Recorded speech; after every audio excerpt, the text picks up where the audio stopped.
Nagbabalik po ang DepEd Hour para sa ating live panel discussion kung saan kapiling po natin ngayon ang dalawa sa mga representatives ng Bangko Sentral ng Pilipinas, Cabanatuan City Branch upang ipaliwanag po sa atin ang mga security features po ng new generation currency. Ito po ay upang makaiwas tayo sa mga peking pera na kumakalat sa ating bansa. Ayan. Sir, unahin natin si Rodora Teresa Ramoso. Ang ating unang bisita po ngayon ay Research Specialist, Economic and Financial Learning Center ng Bangko Sentral ng Pilipinas, Cabanatuan City Branch. Siya nga po ay si Ma'am Rodora Teresa Ramoso. Good evening, ma'am. Magandang gabi po sa ating lahat. Magandang gabi po sa inyo. Ang ating naman pong pangalawang panauhin sa gabing ito ay si Sir Jimmy T. Anang, Currency Assistant, Cash Operations Division ng Bangko Sentral ng Pilipinas. So sir, bati po kayo sa ating mga masugid na taga-subaybay.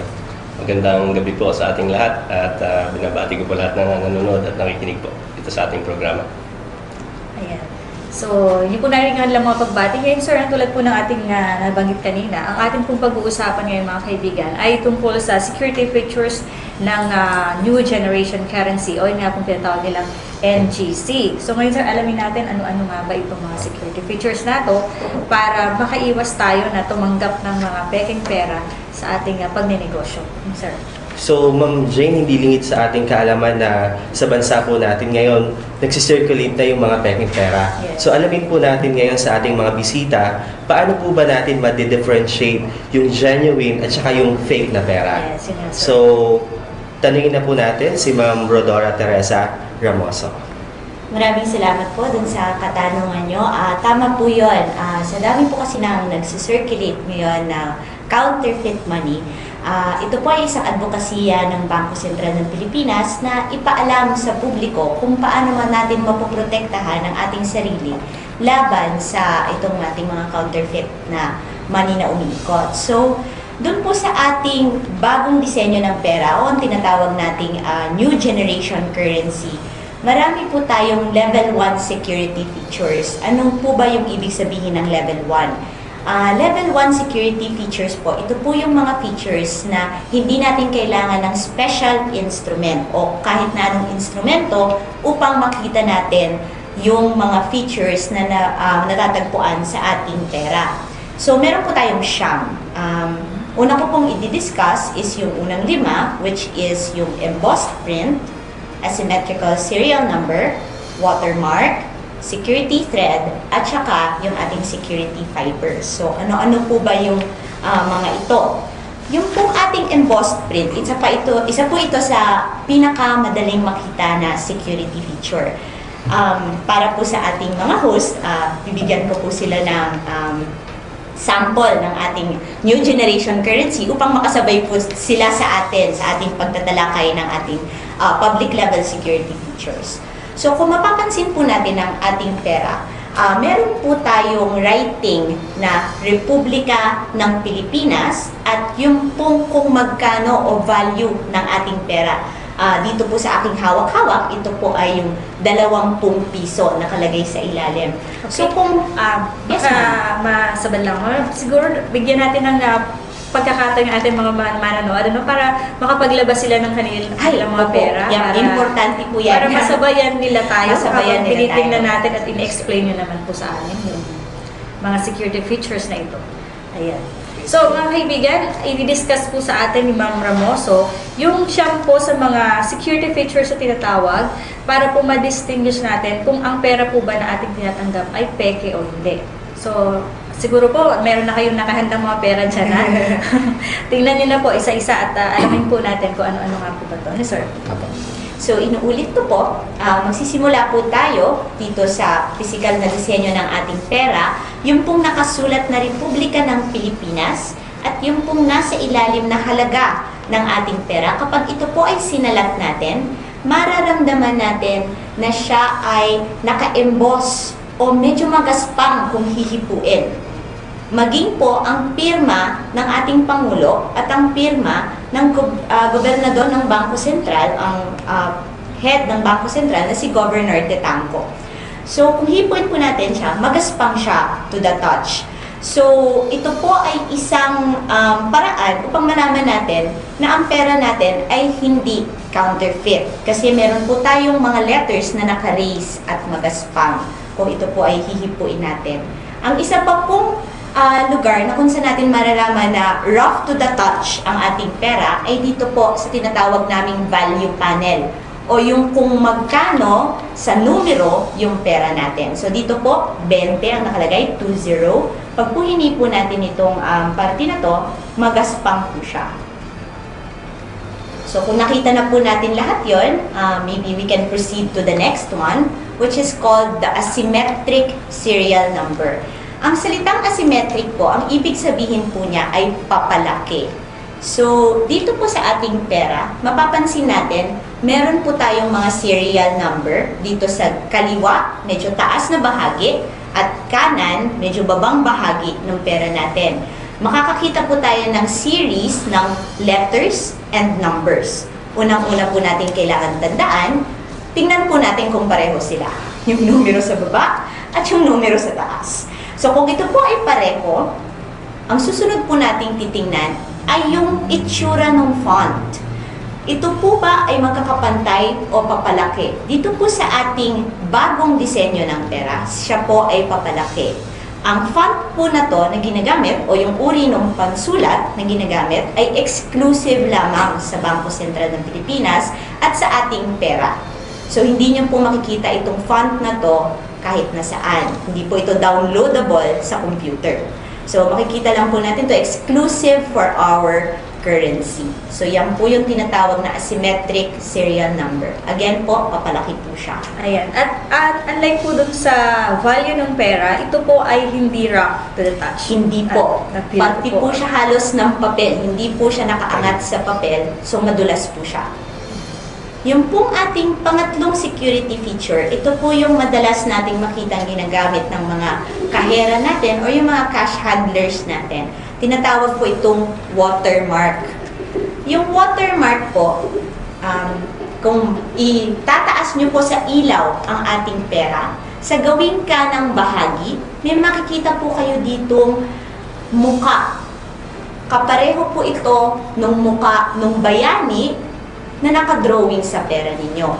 Dito po sa aking 20 pesos o 20 piso, ang nakadrawing po ay si Manuel L. Quezon. Siya rin po ang dapat na makikita nyo dito sa ating watermark. At kapareho po dapat ng picture to. So, ano po siya? Exact replica or very good replica. Madalas po, kung makikita po natin na parang masyadong dark yung shadow, medyo po magduda tayo na maaaring counterfeit yung pera natin. Dahil po sa ating genuine pera, magandang-maganda po ang pagkakakopya niya. Para po siyang carbon copy. So, yun po ay makikita natin pag itinaas natin sa liwanag ang ating pera. Bukod po doon sa muka ng bayani, ang hinahanap pa po natin sa watermark ay value ng pera. Kung magkano po yung pera ninyo. So, dito po sa aking pera, nakikita ko po, si Manuel Quezon, may katabi siyang 20 or 20 pesos. Doon naman po sa ibang pera, kung sino po ang bayani, siya nyo rin po makikita as watermark. So, yun po yung ating pangatlong feature na sinasabi. Doon po sa ating pang-apat. Possible ba ma'am na itong watermark na ito na mukha nitong ang hawak kasi po, ang 100 piso, ito ay si Benigno Aquino naman. Manuel Rojas. Manuel Rojas. Ayun, siya yung Pangulo ng Pilipinas. Okay. Manuel Rojas. Yan, hindi ako sanay mga 100. Ayan. Possible po ba na mapalitan to ng ibang mukha, itong watermark na to? Hindi po. ba parang napakahirap kong gawin yata na iibahin yung mukha ng bayani dito sa watermark? So, hindi po siya talaga magiging posible sapagkat ito po ay, kumbaga po, kung titingnan niyo po itong bayani dito, ang security feature po talaga natin is miniature version niya, maliit na version in black and white nung picture nung bayani dito. Hindi po magkakaroon ng instance na magkaiba ang picture na makikita nyo dito sa watermark at dito po sa ating mismong pera. Hindi po magkakaroon ng instance na gano'n. Kaya isa po ito sa pinakamalaking distinguishing feature ng ating new generation currency. Pag po magkaiba ang nakarating doon, maaari niyo pong isangguni sa Bangko Sentral. Dahil hindi po siya dapat magkaiba ang picture. Next. Ang next naman po natin, baka po na-overwhelm na yung audience natin. Isa po ito actually sa magandang features ng ating new generation currency. Yung dami na inilagay ng pamahalaan natin na security features dito sa ating pera. Ito po ay isang paraan para maproteksyonan tayo. Kaya po, wag po tayo masyadong malito sa dami niya. Kasi kaya po, ganyan kadami yan is para to ensure na marami tayong maaaring markang pwedeng tingnan para maprotektahan tayo against counterfeit money. So, diretso na po tayo. Ang susunod po ay security threat. Ito po ay pang-ilan po yun sa atin? Ito na po ay pang-apat na po. Pang-apat, ayan. Pang-apat na po tayo. Yung security threat po natin, sa 20 pesos po, sa 20 piso at saka sa 50 piso, makakakita po tayo pag inangat natin siya ng isang very dark line. Dito po, sa may gawing almost ano na siya, kaliwang part. Isang dark line na diretso lang po siya. Dark and bold. Makapal at diretso. Wala siyang hati. So, itim na itim po ito. At kung mapapansin po natin, siya po ay nasa loob. Embedded, kung tinatawag. Hindi po ito nakapaste sa harapan. Pag po tinalikod natin yung pera natin, hindi nyo rin masasabing nakapaste siya sa likod. Ito po ay nasa gitna. Nasa gitna po ng pera natin, embedded nga po. So, ito po yung normally, kung naaalala nyo yung dati nating pera, marami po ang gumagawa na binuputas yung pera at hinuhugot yung sinulid sa loob. Huwag po natin gagawin yun. Bakit po ito pinagbabawal? Kasi pag hinugot po natin yung security threat, nawawalan na po ng halaga yung pera natin. Ito po ay considered no value na pag nawala po ang security threat na to. So, wag po natin gagawin ulit. Wag po natin gawin challenge yung ating security Yung threat. itong bagong security threat, no, parang mahirap na siyang alisin. Mahirap na Medyo po, kasi yung pong ating pera is designed para talaga hindi maialis yung security threat. Nakita na po natin na nangyayari yun before, so sinagot po natin itong kumbaga parang pangyayari or situation before. Kung mapapansin nyo, ma'am, sa hawak ninyo, hindi po siya diretso yung linya.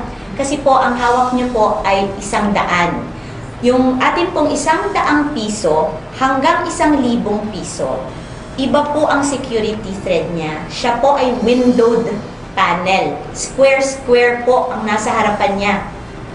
So, yung square-square po, pag tinignan nyo po siya, hinilig nyo yung pera ninyo, may makikita po kayong mga marka. Ito po ay metallic sticker. Metallic sticker po siya. At ang nakalagay po sa kanya ay BSP at kung magkano yung pera nyo. Kung mapapansin nyo po, pag ginalaw-galaw nyo yung pera, nag-iiba-iba yung kulay ng sticker. Metallic paper po kasi siya. Pero po, pag tinalikod nyo po yung pera naman natin, at itinayo ulit natin sa dati niyang ayos, may makikita naman po kayong marking sa likod, pababa. Ang nakalagay naman po, initials ng Bangko Sentral. BSP, BSP, BSP. Tuloy-tuloy po yan sa baba. Yan po naman yung security thread ng matataas na value pera. 100 to 1,000 pesos. So magkaiba po yun, yung ating pong 20 piso at 50 piso. Iba po ang security thread niya sa ating pong 100 hanggang 1,000 piso. Ma'am Jane, nakita ko din dito sa 100 peso bill doon sa sinabi ng ating panauhin. Kung mapapansin po natin, alternate yung feature dito sa thread natin. 100 BSP, 100 BSP. Yes. So, eto po ba ma'am ay sign na genuine po yung pera na to? Yes, if it's on metallic paper and it says BSP and then the value of your money. So, hindi po 100 lahat ang nakalagay sa lahat ng pera. Kung magkano po yung pera natin. So, pagpalagay na po natin 500 piso. BSP 500, BSP 500, ganun po. Isa lang din pong paalala, hati-hati po. So, baka po naghahanap sila ng buong word na BSP sa harap, yung metallic po. Hindi po, hati-hati po siya. So, pero may makikita po kayo. At mababasa nyo pa rin naman po. Pero hati-hati po siya sapagkat windowed panel po ang tawag namin dyan. Yung pong ating panglima, after ng security thread, ang tawag naman po natin ay security fibers. So, ito pong security fibers, kung pansin nyo po, from 20 pesos hanggang 1,000, lahat po ito kino-cover. Again, kung mapapansin nyo po, dun sa pera natin, meron po tayong lugar dito sa may kaliwa, kung saan po tinignan natin yung watermark kanina, meron po siyang mga hibla-hibla sa surface, dito po sa pinakaputing part. May mapapansin po ba kayong hibla-hibla na pula at saka blue, dark blue po yata. So, sadya pala yun, ano po? Hindi siya Hindi po siya parang dumi. mansala, ha? Opo, hindi po. Hindi po nagkamali sa pagpili ng papel ang Bangko Sentral ng Pilipinas. Ito po ay tinatawag nating security fiber. Ano po bang halaga nitong security fiber? Ba't kailangan mantsahan? Sabi nga ni Ma'am, mantsahan yung pera natin. Ito po, pag inilagay po under UV light, yung pong binibili nating money detector na kulay asul o minsan itim ang ilaw, ito po ay umiilaw. Nagre-reflect siya, nag-glow siya.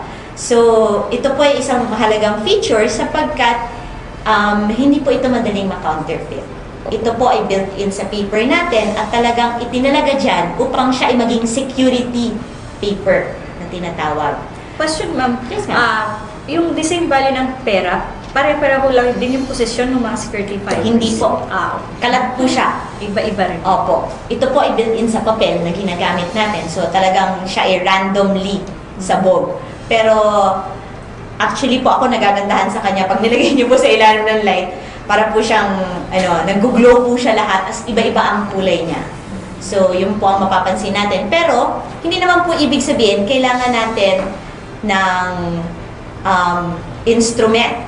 Kasi po, ito naman po ay makikita natin under daylight. Hindi lang po siya nag-glow. Makikita niyo po bilang hibla-hibla. O sabi nga ni Ma'am Mancha kanina, na blue and red. Dapat pala meron tayong UV light. UV light. Opo. Ipakita natin. Meron actually po ang maganda po ngayon sa ating, hindi po ako nagpo-promote ng cellphone, pero meron po tayong mga cellphone ngayon na meron na pong UV light sa likod. So, it's a cheap means na magkaroon tayo ng way to look at security features. Pero tandaan po natin, isa lang po ito sa mga security features. Okay, Jimmy, do you want to continue with our other security features? Ang i-discuss ko naman po ngayon ang pang-anim hanggang pang-siyam na security feature ng pera po natin. Okay, so dun po tayo sa pang-anim, yung after ng security fibers, ang ating see-through mark. Okay, ang hahawakan ko po ngayon ay 1,000 piso, yung pinakamataas na denomination po ng ating NGC na pera. Ang see-through mark po ay makikita natin sa bandang kanan ng bandang ibaba sa bandang kanan ng ating pera. Kung makikita niyo po, mapapansin niyo, meron ditong hindi natin na ma-recognize na characters sa ibaba, sa itaas ng value.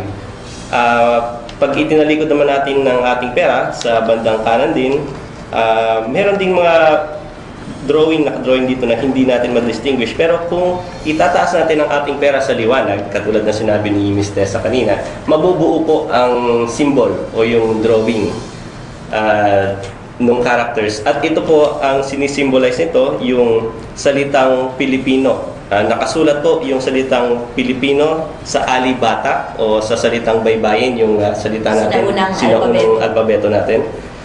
Yun ang ginawa kasing security feature niya. Hindi kayang kopyahin kapag po ipinrint halimbawa ng mga counterfeiters ang pera natin sa computer ng front and back.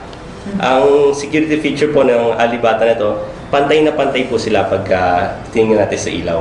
Na kapag naman pinrint natin sa computer yung pera po, hindi kaya na pagpantayin ng kahit sakto yung kanilang pagkakadikit. Hindi sila magsasakto sa pagkakapantay sa mga counterfeit na pera po natin.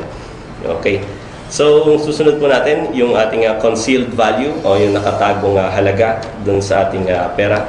tumingin naman po tayo, ma'am sir, dun sa bandang itaas, sa bandang kanan ng pera natin. Kaliwa, sorry. Bandang kaliwa ng ating pera. Kung mapapansin niyo po dito sa 1,000 piso, ang drawing ng tatlo nating mga bayani, ano? Sa bandang itaas nila, merong same na drawing ng maliliit dun sa square sa itaas. Sila din po yun, picture replica nila. Ang concealed value ay nandoon po sa loob ng square na yon. If you would tilt the money ng 45 degrees po, So, ipapaling natin ang pera natin ng 45 degrees, or if you will tilt down the note, lalabas po ang value na 1,000 pesos or 1,000 dito po sa nakadrawing na muka ng ating mga bayani dun sa replica nila sa itaas. Yan. Medyo mahirap lamang po makita, pero isa yan sa security feature na talagang pinahirapan ng BSP yung mga counterfeiters natin, kasi walang printer po na makakagawa niyaan.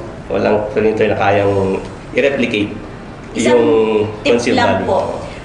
Pinakamainam po kung patatamain natin sa liwanag yung box. Yung box po na nakikita sa tabi ng mukha. Yes, pag pinatamaan niyo po siya sa liwanag, mas madali pong makita yung concealed value. Kung ano po yung value ng pera hawak natin, dapat hindi po yung lilitaw na value dun sa Ito po ay box. mula sa pinakamaliit na denominasyon ng pera natin hanggang sa pinakamalaki.